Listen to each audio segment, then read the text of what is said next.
Number 619.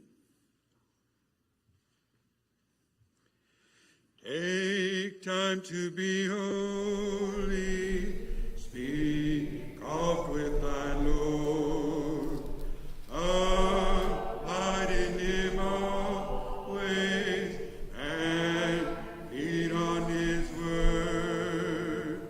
Make friends of God's children, help those who are weak, forgetting in nothing his blessing to seek. Take time to be holy, the world rushes on. Spend much time in secret with Jesus alone. By looking to Jesus, like him thou shalt be. Thy friends in thy conduct his likeness shall see. Take time to be holy, be calm in thy soul.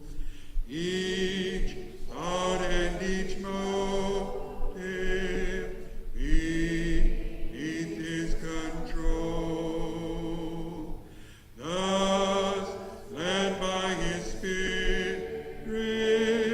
to fountains of love, thou soon shalt be fitted for service above.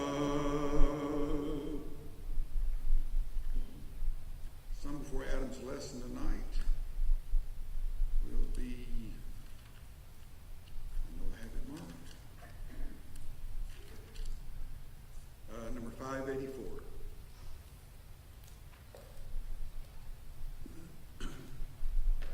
This is normally a invitation song, but we don't get a chance to do it very often, and it's one of my favorites, so we're going to go ahead and do it tonight. 584.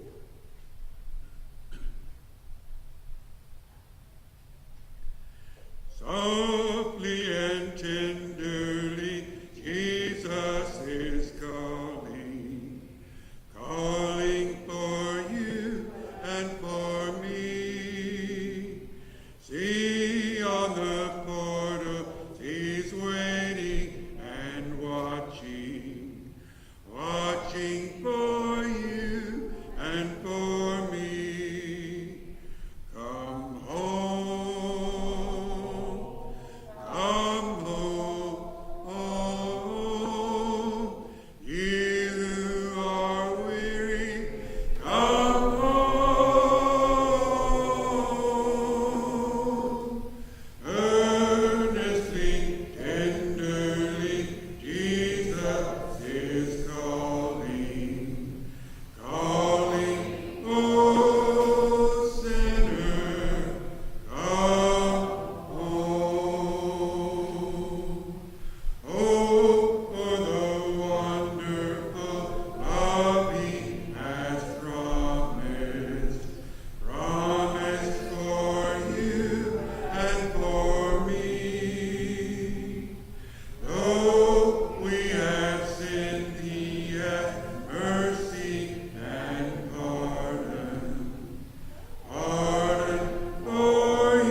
Good evening.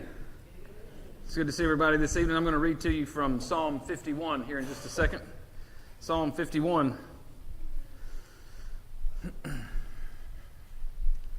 We used to sing that. Dale's right. We used to sing that as an invitation song. I grew up singing that and Just As I Am. You know, those two songs together, 24 verses total. And they're both sung kind of slow. But used to, we don't do it. I'm not saying we should. But, sometimes if nobody would come down front, the song leader would key it up again. Y'all remember that? It's fire it up again. We had a guy who sang softly and tenderly, and he sang it. Dale sang it at the speed you're supposed to sing it. This guy sang it on like 0.25. So it was just real slow, and he'd sing all 4 verses, and then he looked around, he'd say, hold on, preacher, we need to do this again. And I thought, oh, man. And somebody responded and came down and said, I need prayers. And they said, but really, I just want to give you a break. So we had a prayer, but I think they had a meeting with the guy. Don't do that again. Always somebody looking out for the preacher. Psalm 51. I want to read to you verses 1 through 6.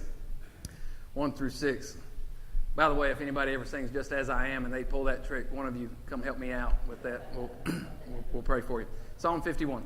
I'll read to you from the NIV, the old NIV.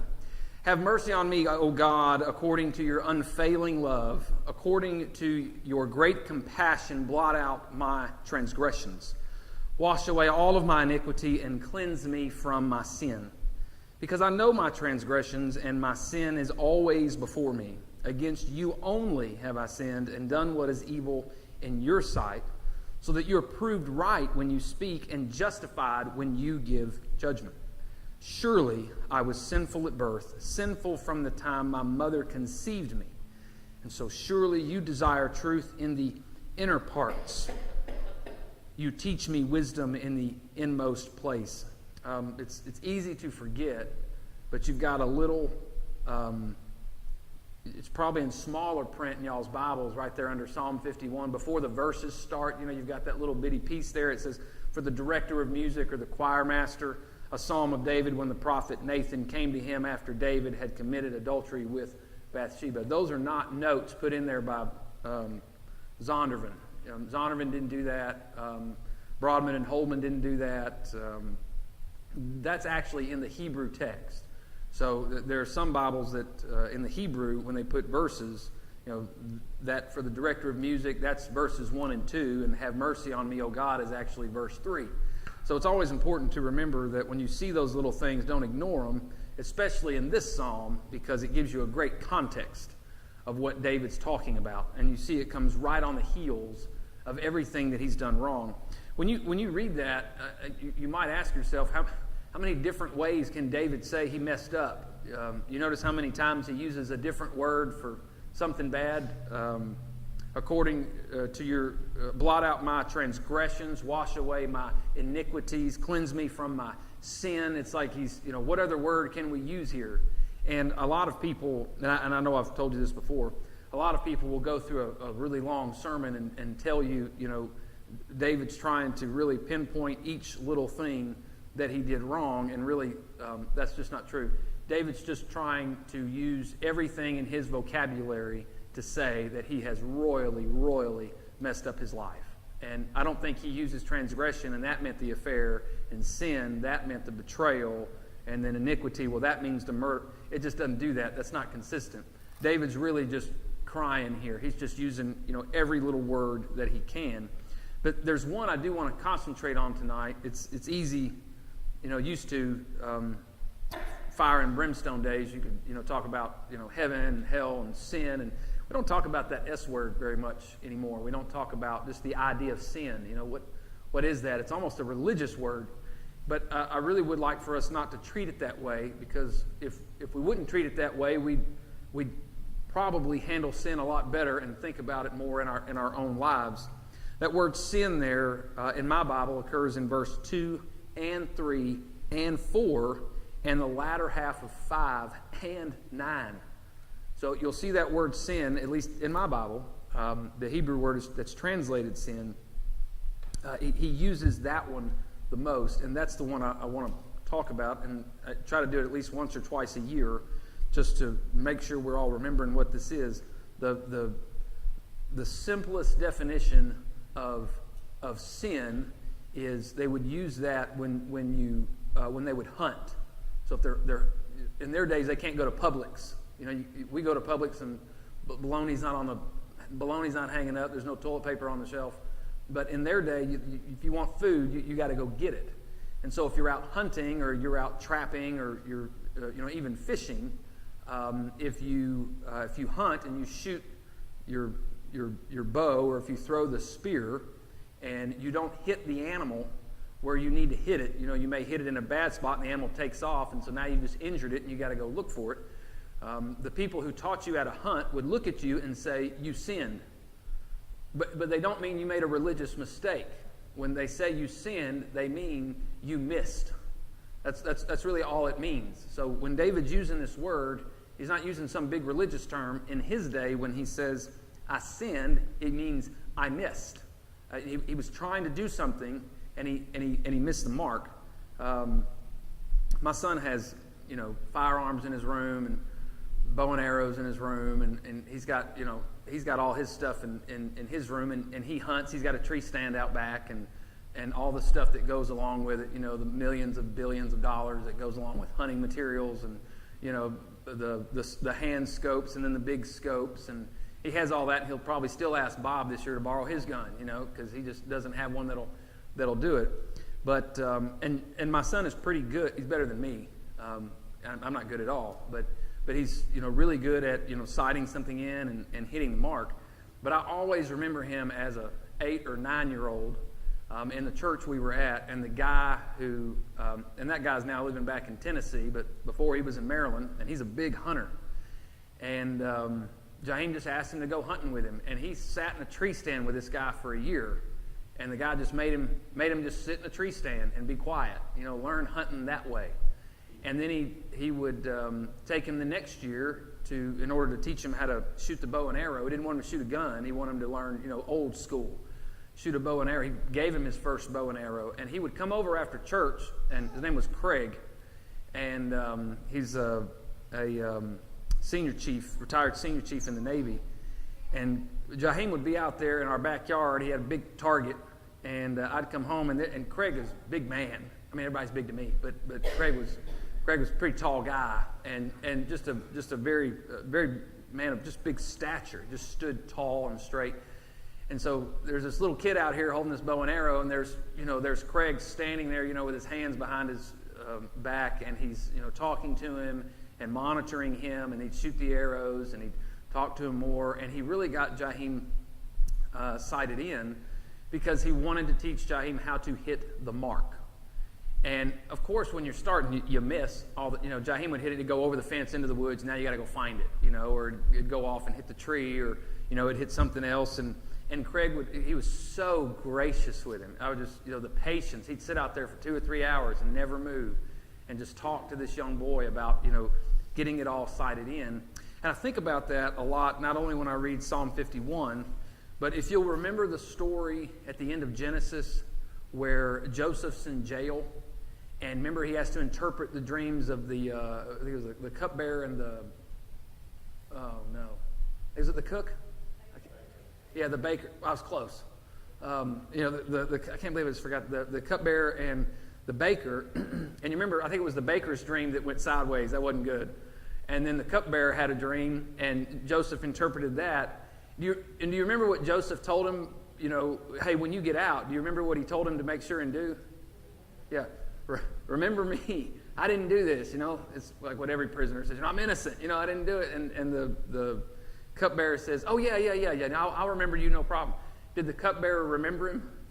No, he got, he back up. He got back his job and his benefits and 40 hours a week and pension plan, got everything rolling again, forgot all about Joseph.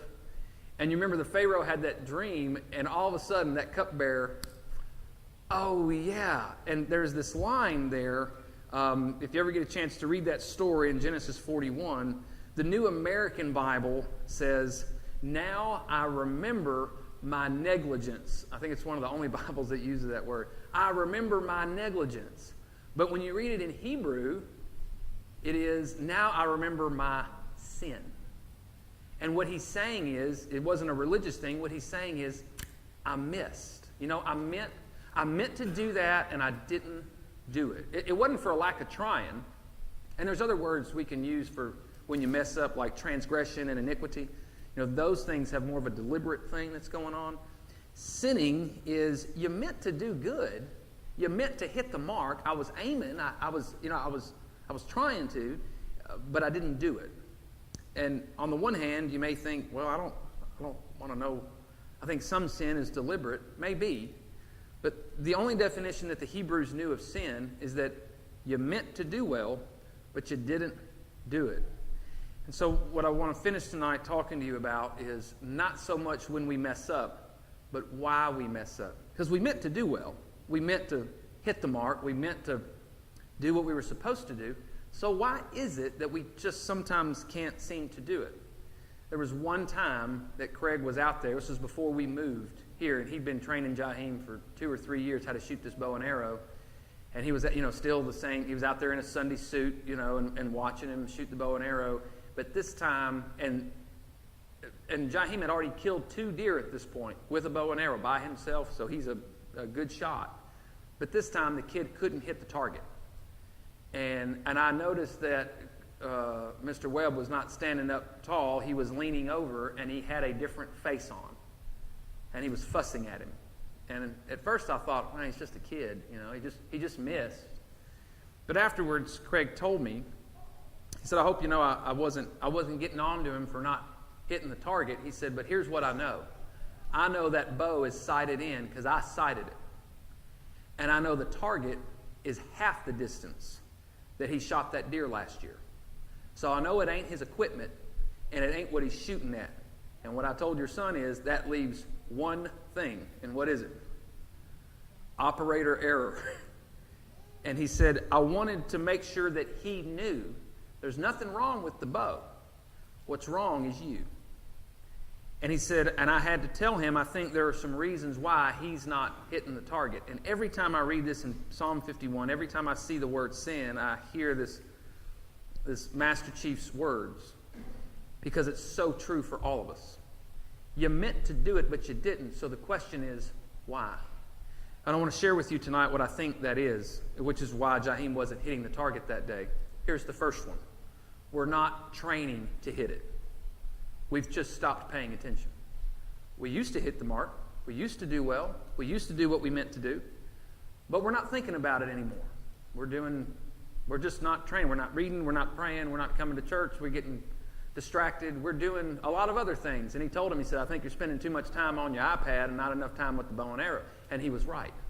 And that's why he's missing the mark, because he's not paying attention what he should pay attention to.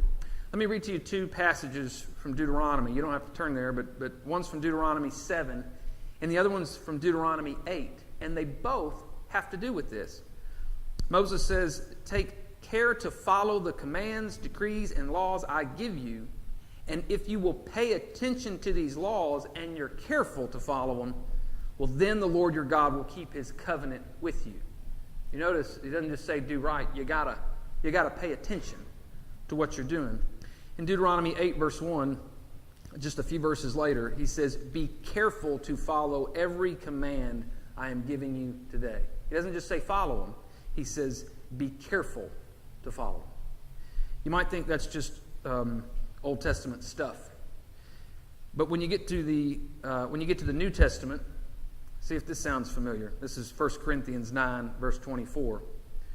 Paul says, do you not know that in the race all the runners run, but only one gets the prize? Run in such a way to get the prize. Everyone who competes in the games goes into strict training. They do it to get a crown that will not last. We do it to get a crown that will last forever. Therefore, I don't run like a man running aimlessly. I don't fight like a man who beats the air. He says, I beat my body and I make it my slave, so that after I have preached to others, I myself will not be disqualified for the prize. We can't just try to hit the mark and say, well, I messed up. Why'd you mess up? because we're not thinking about it. We're not being careful to follow it. We're not giving any thought to it. We're just kind of, I think, hoping for a participation trophy. And I just don't believe in those. And neither does Paul, and neither does Jesus, and neither does God. I don't think God gives participation trophies. I think God has mercy and He's gracious, but God expects His people to know what we're aiming for. And if we say, I missed, we got it. But why'd you miss? And if we meant to hit it, why didn't we hit it? Sometimes I think we don't do it because we didn't mean to. Sometimes I think we don't do what we're supposed to do because our emotions get the better of us. This is one of my big problems. The psalmist says, Psalm 4, verse 4, in your anger, don't sin. And there's that word. In your anger, don't miss the mark. If you let your emotions dictate, you're not going to hit the target. If we let our emotions dictate, we're not going to be able to do what we need to do. I've always tried to counsel parents. If your kids make you real mad, now's not the time to spank. Spank with control. Spank, think about the spanking. Whenever I would do that with my kids, I think my kids always thought I was losing my mind, or they just thought, even Brooks says, I used to think you were crazy. You'd come in and you'd do all this stuff, and and you did this, and I just thought, is Mom not going to stop you? And I'd say, well, Brooks, that was all planned. What do you mean? I said, the face, the eyes, the everything was a planned thing. It just didn't look that way to you. But it had to be planned. Otherwise, I would just do it out of emotion. And you can't do that. You'll miss the mark. You'll miss the mark in parenting. You'll miss the mark in friendship. You'll miss the mark in marriage. You'll miss the mark in... You just miss it because the emotions dictate. And it's not just the bad emotions. How many of us have ever had buyer's regret? We didn't buy it because we were planning on it. I've met countless people. We're just going to look at cars, and then they drive up in it. What happened? I don't know. I'll tell you what happened. You got there, and the emotions got the better of you. And that psalm has to work the same way towards the other end. We have to watch what we're aiming for. Let me give you one more psalm. Psalm 141, verse 3. The writer says, set a guard, O Lord, over my mouth, and keep watch over the door of my lips. Because those emotions will cause us to say something that will make us miss the mark. Sin is not the problem. Missing the mark's not the problem. The problem is why we don't hit it. And the major reason is we don't practice. And I think we don't practice we either don't practice or we let our emotions get the better of us for a couple reasons. One is we get too distracted with things that have nothing to do with what we need to be thinking about. If you go back to the very first sin story, Eve ate the fruit not because she hated God, not because she didn't like where she was. She got distracted with other things. And she starts thinking about those things and starts thinking about what that fruit can do. And it just takes control. And she misses the mark. Adam misses the mark. They meant to do good, but they got distracted because there were some other things they wanted to see. And here's the main reason we don't hit the mark, or the main reason we don't practice enough. We're just lazy. They're just lazy. I know we've been 2 years of COVID-19, but laziness is its own pandemic. And once laziness sets in, I wish we had a vaccine for that, because it will just spread. And one lazy person can infect a whole church, a whole office, a whole family. It'll just infect everything. Laziness, or as the proverb writer calls it, slothness. That sickness. We meant to do good. It's like your kids when they bring home a report card. What happened? I don't know. What happened is you got lazy. I remember when my kids were real small, they'd bring home some. It was they still got an A, but it'd be like a 91 or a 90 or something. And I'd say, what happened to the other 9 points? And one of them said, I guess I'm just dumb in math. And I said, well, I don't think that's it, because you still got an A. And they said, well, I guess I just don't know how to do that.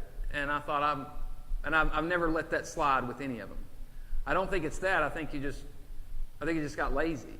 I think you just didn't want to take it to the next to the 100 level. And never failed. They'd say, I still got an A. But that's where it starts. You know, I did 90%, so you shouldn't expect 100. But what happens after that? It just declines and declines. And I've seen it in the church. I've seen it with me. I've seen it with y'all. I've seen it with all of us. Once it starts, it's just hard to stop. I've counted no less than 11 times in Proverbs.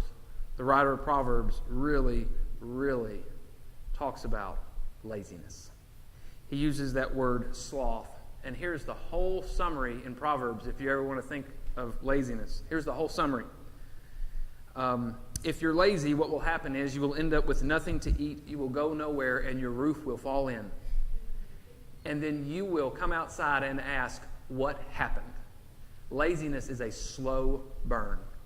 And you'll wonder what all happened. And what happened was you missed the mark early, and you never cared to practice, and you never cared to focus on what you should focus on, and you never cared to get your emotions under control. Sin is not the problem. The problem is why we do it. And so tonight, I just want to remind everybody, you know, if you think, well, I didn't do what I was supposed to do, or maybe I missed the mark. Maybe you did. And we're always going to miss the mark. We just have to ask why. And let me close with this. Remember I told you in Psalm 51, the verse 1 is not verse 1. Verse 1 is actually that little bitty piece above it. And so the psalm really is about David looking back at what he did and asking himself, how did I get here? And if David were to ask himself, how did I get myself in this situation? Was it that he slept with somebody he shouldn't have slept with? Was it that he killed his best friend? Was it that his anger got the better of him? You know, what was it? And when you go back and read that story, what does that whole story start with? In 2 Samuel 11, it starts with the king being lazy. It starts with the king not being where he should be. He should have been at work, but he took the day off because he just didn't want to do it today. That's where it starts. And if we'll ask ourselves why we miss the mark, I think all of us would be surprised why. But I hope we're not so surprised that we don't put forth the effort and the work and the practice to get our emotions under control and to shoot straight. Let's pray. Holy Father, we know we can't do it all right, and we may mess this up before we even get home. We're prone to mistakes. We're not going to hit the target, and if we do, sometimes we're not even going to hit the bullseye. Some of us have never hit the bullseye.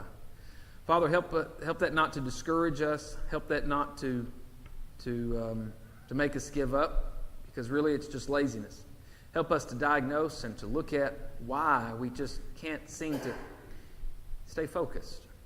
Help us to do what's necessary so that we can do the right thing, so we can stay away from the wrong things, so that we can regroup and maybe focus more. Father, help us to get our emotions under control, whether it be our hate and anger or our short-term happiness and joy. Father, help us not to make decisions that have buyer's regret, or decisions to say or do or post things that really we had no business saying in the first place.